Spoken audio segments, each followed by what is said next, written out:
Welcome to episode 30 of Stone Soup for Contemporary and Future Descendants. Also want to welcome our ancestors, some that have passed, but also Mom. Hi, Mom. Thanks for listening. This is episode 30 where we're doing the year of the snake. It's actually the year of the wood snake. And a little bit of my own research was about intelligent, subtle movements, inner wisdom, creativity, precision, cool-headed, strategic, skilled communicators. So excited to see that come through. Grant, I'm going to throw it to you and welcome you to the podcast. Yeah, Year of the Snake. Thanks to Shawnee for suggesting the theme that's kind of been interwoven. I'll let him kind of tell a little bit about it, why, but it's been I think, a fun experiment of what years of the snake mean, what kind of personality traits, and then we took it in a bunch of different directions, whether it was album art or record label art or special guests that we'll have on today. One of them is my son Skip, who is a year of the snake. He's a 2013 black water snake. So that's been interesting to kind of talk to him about it. So he's going to be contributing later on today, and he's excited for that. I loved the theme. It kind of could go in any direction. And I think we got 9 songs that really kind of pull it together in a eclectic kind of way. I agree. I mean, I like themes that are timely and relevant and may describe what's happening in the current state, makes it a bit like a time capsule. So that was part of the inspiration. And I think it's fun to have a project that's in flow with what's happening right now. Yeah. And then, like you said, a lot of the themes that surround it are transformation and change and wisdom and strategy, but also, good fortune and protection and things like that. So, there's significant developments typically in the year of the snake. And so, yeah, I'm happy to talk about it through the lens of these 9 songs. Awesome. Well, I think it's a great theme. It definitely, both snake in terms of the earth crawling creature, earth slithering creature, as well as the symbolism that comes from snake, really added a lot of dimensions to what was possible here.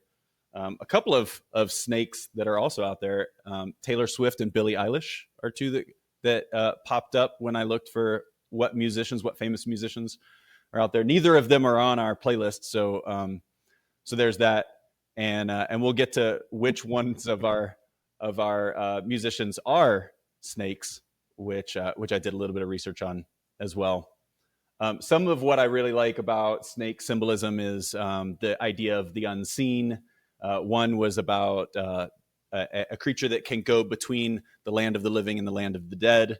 I also learned that they don't blink their eyes, and that's very interesting. That's going to be relevant in this first track. So with that, we'll introduce the first track, which is called Snake, and it's by a band called Sadurn from Philadelphia, off their 2022 release Radiator.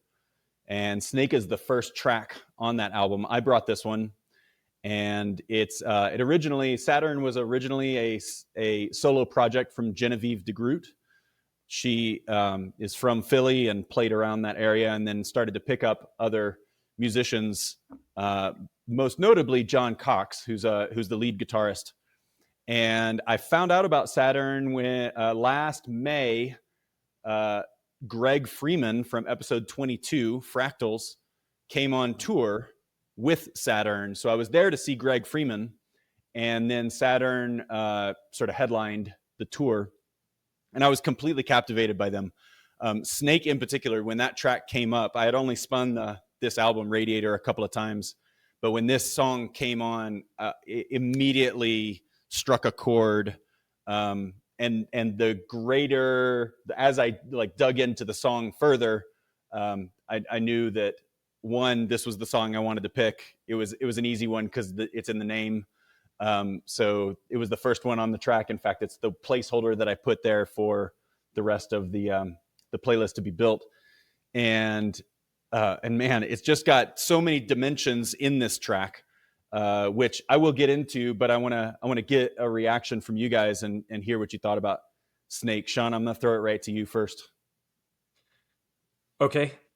Well, the track is sometimes a placeholder, and sometimes it's the legitimate submission from you. So I held off listening to it for a while, kind of assuming it was a placeholder. But then when I finally listened to it, I thought, okay, this probably is not a placeholder. This is a wonderful song. The vocal harmonization, I think, gets me every time. It's so appealing when they get to that. It's gorgeous throughout. And then also, I like the stripped down instrumentation and the down tempo nature of it. I think it makes space for so much honesty and tension in the vocal delivery. When you match that up with some of the lyrics, it's a really well conceived soundscape. Also, the gritty guitar strum. There's a lot of parts that kind of drive this feeling of uncertainty and tension. The lyrics, very sincere and contemplative. There's some repetition in, the way, says, honey, honey, I was wrong. Honey, I was right. Honey, I would bet. It kind of continues through this thing. And there's so many gems inside these lyrics. I think I'm going to just not offer all the ones that I liked just to see what you guys do with it. But I thought it was, the song's incredible. Even the guitar solo, it's got these kind of bended eighth notes, and they're straining a little bit out of key or a little bit out of tune in how far they're bending the note. Just thought the whole thing was really sharp.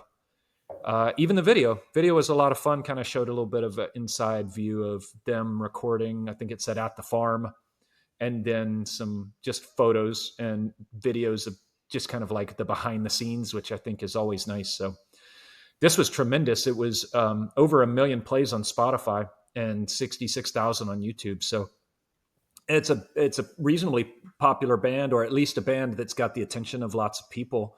And I had never heard of them. So really happy for the introduction. And I found that as I went through their catalog, there's many, many other songs that are equally as good as this one. So a very talented band. And yeah, Brett, I think it's an excellent pick.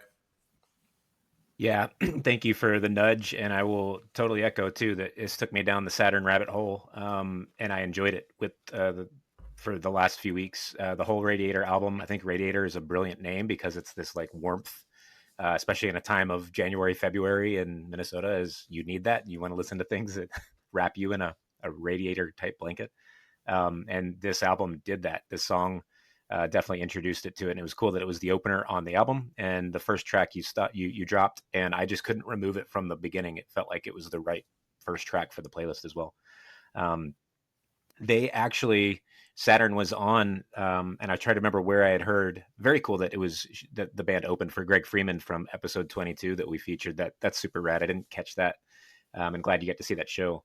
The Sadurn also had a track on my favorite soundtrack from last year off I Saw the TV Glow, which, do yourself a favor and go at least listen to the soundtrack. The movie's a fun little thriller, but the soundtrack just took it away for me.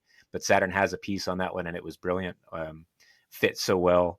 I saw on their website they have influences from Jason Molina, Gillian Welch, Alex G, and Elliott Smith, and I'm like, man, you had me from Jason Molina, but all four of those artists are just brilliant. And to see it kind of like in a Stone Soup way thrown into a pot, and Sadurn kind of is what comes out of that. So brilliant ad. Brett, I'm not sure if you were going to mention that snakes can't blink, but it obviously gets into that. So yeah, that was a thing that jumped out to me too, of that image of watching, and the lyric, which I'll probably steal right now from you, is I looked the snake right in his face. I've seen the way he blinks that eye at me. And I love that it's like that eye, because the snake probably only has one eye on each side. It's like blink or something. I don't know. But yeah, I love that imagery of like eyeballing a snake, and then, but I'm not afraid. So yeah, I love the song. Love to throw it back to you, since you obviously were moved by it. Yeah, I was definitely moved by it. And in the first listens that I had over the last 7 months, I didn't really dive too deep into the meanings and I definitely caught some of the repetition, like you named, Sean, with honey being at the top of each of those sections. And I also love the way it's honey, I was wrong, honey, I was right, honey, I would bet, honey, you were kind. There's like this reconciliation that seems to be going on between her and this person that she's naming honey. But the blink of the eye, and specifically the following phrasing there, because she says, not only I looked the snake right in his face, which is to say I stared danger in the face. I stared the thing that I fear the most in the face. And I've seen the way he blinks at me. And that in particular, because snakes don't blink, if a snake is blinking at someone, it tells me one of like three things. They're dreaming. The snake is deceiving them. Like their perception is somehow warping, or like they're dead. Like whatever's happening is no longer, like they're not alive anymore. And now the snake is, it's like an impossible thing to happen.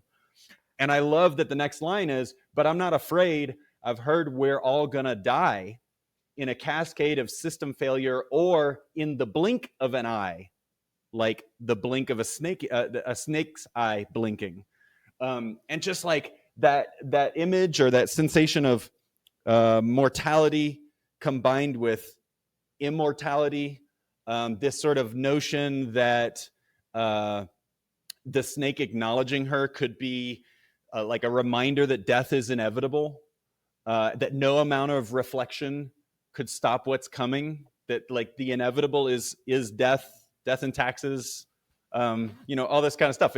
It's really, it blows my mind. And I do love that the final two lines, and I love that they chant this out in the final verse, is a repeat of, but my idea of love is that it's lasting. And it returns to this idea of immortality. Like, what is immortal? Love is immortal. So for me, there's been a lot of really interesting digging into even like, where is Assateague on the planet? Not too far from Philly. I could imagine somebody going to Assateague is hanging out from Philly, and that's where they go on vacation, or that's where they go to hang out in the national forests. There's a ton here. And Sean, to your point, like their entire catalog is full of really well-written poetry that is backed by incredible musicians, great musicianship. I'm so excited to have stumbled into Genevieve and this project with Sadurn. I'm really interested in seeing where they go from here. I'm excited to hear whatever they put out. It's really moved me. That's amazing. I love that story and that analysis. The way I looked at it was that Honey is likely a lover, that there was a moment of infidelity that was initiated by the author, and the snake was the representation of the temptation of, the allure of some other lover. And so, and then the part around, we're all going to die, or in the blink of an eye. I think the way I took it was some symbolism around, I have a finite amount of time, and this temptation is alluring to me, and so I'm kind of rolling the dice, like